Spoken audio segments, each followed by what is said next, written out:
Some of the most dangerous things hurting Christians today are not sins. They are not drinking, they are not smoking, they are not even obvious disobedience. They are mindsets. And the scary part? Stay with me till the end, because we're going to tell you the 7 most dangerous mindsets we should stop having as Christians. And the last one is the most common. Number 1, God will do everything, I just need to pray and wait. This one sounds holy at first. You hear things like, don't worry, God will do it. Just leave it to God. God's timing. And yes, God's timing is real. But here's the uncomfortable truth nobody likes to say.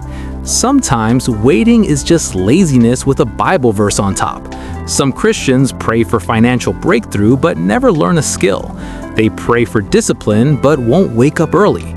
They pray for direction but refuse to move. Let me be real with you. Prayer is very powerful. I mean, it's so powerful. But prayer was never meant to replace action. The Bible says in James 2:17, faith by itself, if it does not have works, is dead. Dead faith doesn't mean fake faith. It means inactive faith.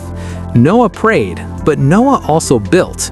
If Noah had said, God will build the ark, he would have drowned with everyone else. Faith is trusting God while moving your feet. Here comes number 2 dangerous mindset. If it's hard, then God must be against it. This mindset has quietly ruined many destinies. The moment pressure comes, people say, God didn't send this. God is warning me to stop. This door is closed. But let's be honest, since when did difficulty mean disapproval? If that were true, Joseph would have quit in the pit. David would have quit in the wilderness.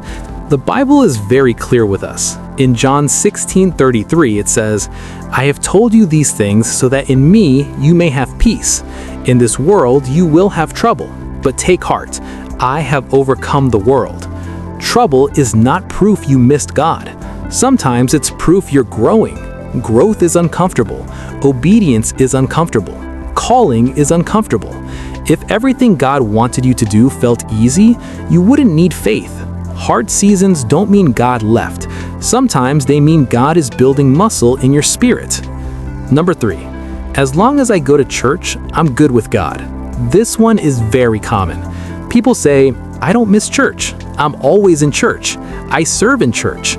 But church attendance is not spiritual maturity. You can sit in church every Sunday and still be toxic at home, still unforgiving, still proud, still unchanged. God never called us to be professional churchgoers. He called us to be transformed people.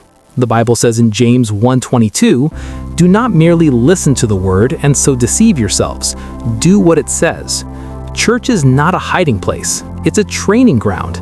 If church doesn't change how you talk, how you forgive, how you treat people, then something is missing. God doesn't want visitors. He wants living letters. Before I jump into number 4, we are currently low on subscribers and likes. Please take a few seconds to like this video and subscribe to this channel. Please tap those buttons. God bless you as you do so. Alright, let's continue.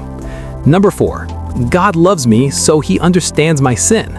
This one sounds loving. It sounds kind. It sounds gentle, but it's extremely dangerous. Yes, God loves you, no argument there. But love was never permission to stay stuck.